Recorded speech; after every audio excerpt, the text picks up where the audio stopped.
Ito yung hindi pa siya nagawa. Yan naman yung nagawa na natin at napintura na ang lahat at saka napalitan na siya ng sticker. Pero bago ang lahat, intro muna tayo.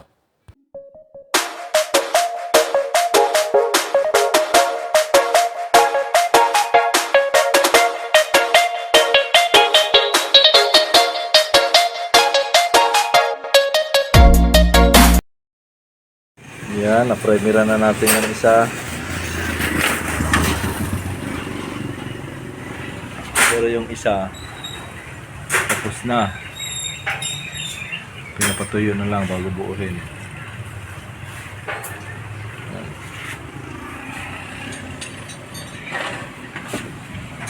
Primer na. Lihain lang ng ano yan, pino bago sprayhan na ng kulay.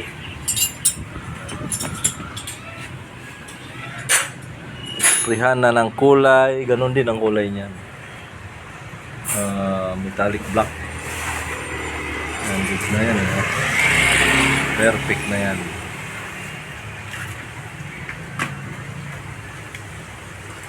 Bago align na ng rim para buo na. Okay. Tapos na yung isang project natin. Dito na lahat. Dito na. Yan yung pinitirahan natin yung arm. Saka yung frame. Yung sa plane ng kulay ng metallic black. Saka yung tangke. Ilagyan ko pa ng sticker yan. Galing kay ano yan. Ito pala yung una kong tinapos dahil nagmamadali ang may-ari nito. At yung isa naman, okay lang naman daw sa kanya kahit medyo matagalan matapos. Pero tinapos ko na rin para wala na rin akong iniisip na ibang gawa. Kasi tambak din ako sa shop ng trabaho eh. Kaya at least goods na. Kasi puro gasgas na. Yan. Kasi magpalit ka ng bagong rim. Ganito ang gagawin mo. Alisin mo yung kulay sa gilid. Ayan. Diba? Walang gasgas. Ganon ang maging resulta niyan. Oh. Bagods. Kaya ngayon alisin natin. Ito pala yung rim ng ginagawa ko nung huli kong natapos. Kasi yung isa tapos na eh. Kasi puro gasgas yung ano niya, yung rim niya. Medyo kulang sa budget kaya ginagawan ko na lang ng paraan. Ginaya ko dun sa motor ko para maganda na tignan, hindi ka pa gumastos ng malaki. At ito na, inumpisahan ko ng buuhin para tuluyan na itong matapos. Ito na nangyayari sa aking mga gawa. Ayan, napinturahan ko na yan. Bubuhin na natin.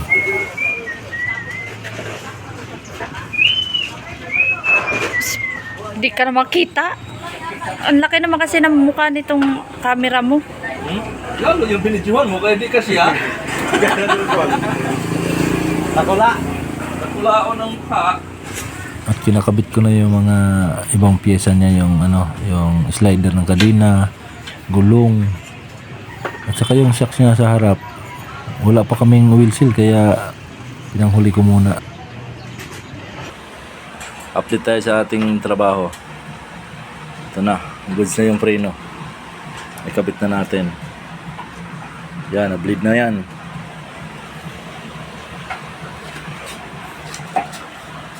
Okay, nakabit na rin natin yung makina. Front shock na lang, at saka mga tangke. Yan.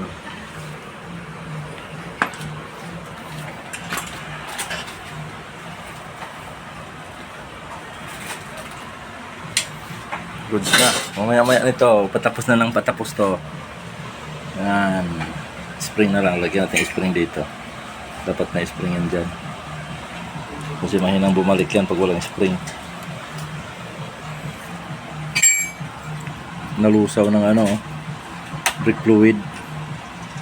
Grabe talaga yung brake fluid eh. matapang. Okay, dito muna tayo. Stop muna natin. Mamaya naman uli. Update. Okay na oh. Kunti na lang kulang. Pero ang kabila niyan wala pa. Kabilang gilid pa lang yan. Tadang! Taransay pa eh.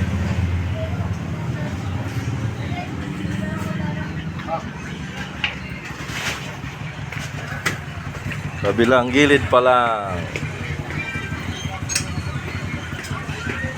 Ayan, may spring na yan. Nilagyan ko na.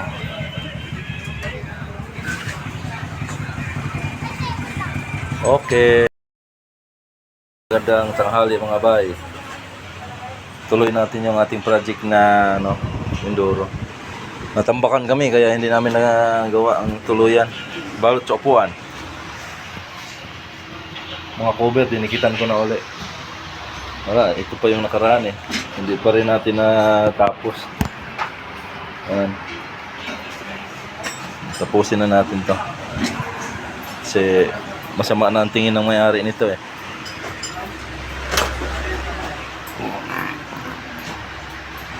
Isa na lang hindi ko nadikitan.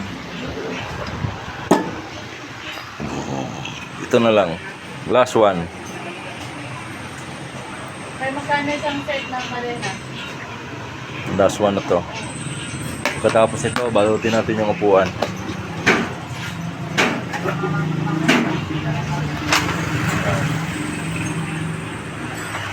Tirahin muna natin para tuloy-tuloy na tayo. A few moments later. Yan. 350.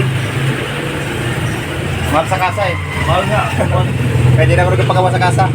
Bibili ka na lang bro. Bibili lang ako ng aking bearing.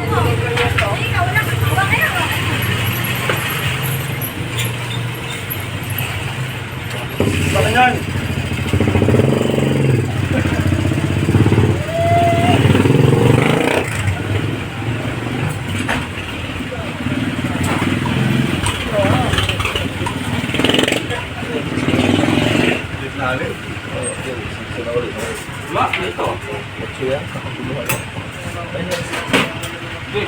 At dito kinakabit na natin yung mga handle switch at saka yung mga iba pang part niya para unti-unti na natin matapos to.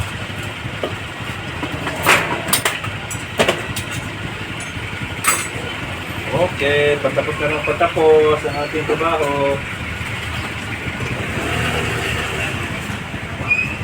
Pakunti ka pakunti. Bungay. Oo.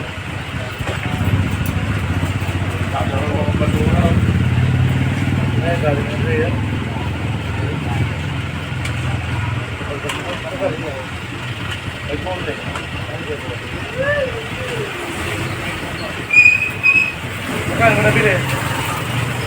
Magkano mo nabili?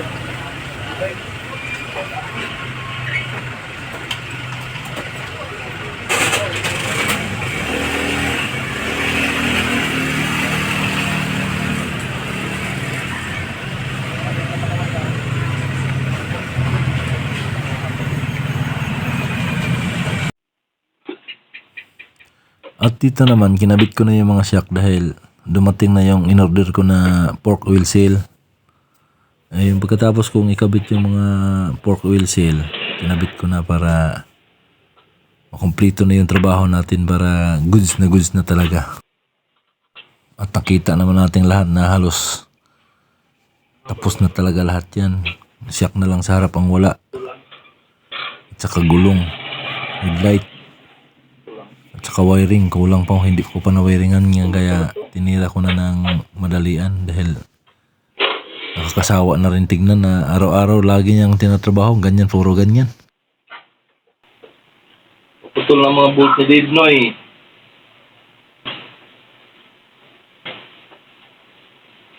Masud-usod na ito mamaya pag may gulong na.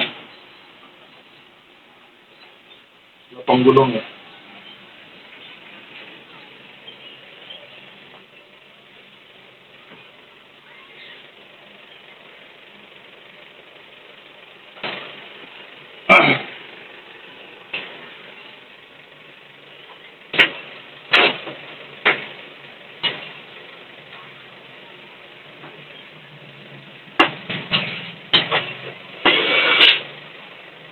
segundo na lang, tapos na to. Grabe naman, segundo lang. Kaya din naman tayo ba mga segundo lang.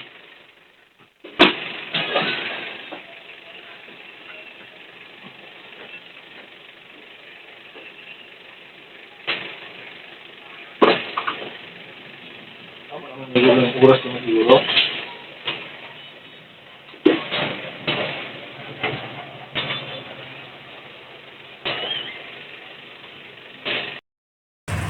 Ayan na mga bayo. Malapit na talagang matapos. Ayan, tapos na natin yung muka. Parang kilala ko itong mga bayan. Nalagay ko na rin yung shock. In-extensionan ko siya ng 1 mm. 1 inch para humaba. Ayan.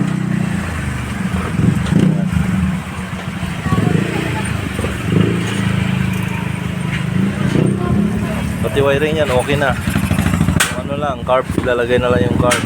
Wiring dito sa likod, wala pa. Dito kabila, stikira na yan, kaso hindi ko muna kinabit kasi mag-aayos pa ako ng wiring. Yan o. Yan, wiring na si DI, ignition coil. Dito na yan, susian, lalagay ko pa bukas.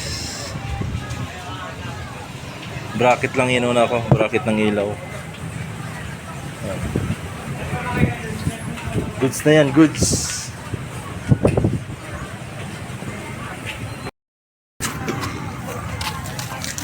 Ayan na mga bayo, natapos na yung gawa natin. Tatagalan matapos dahil nga ano, dami kong trabaho. Okay na lahat.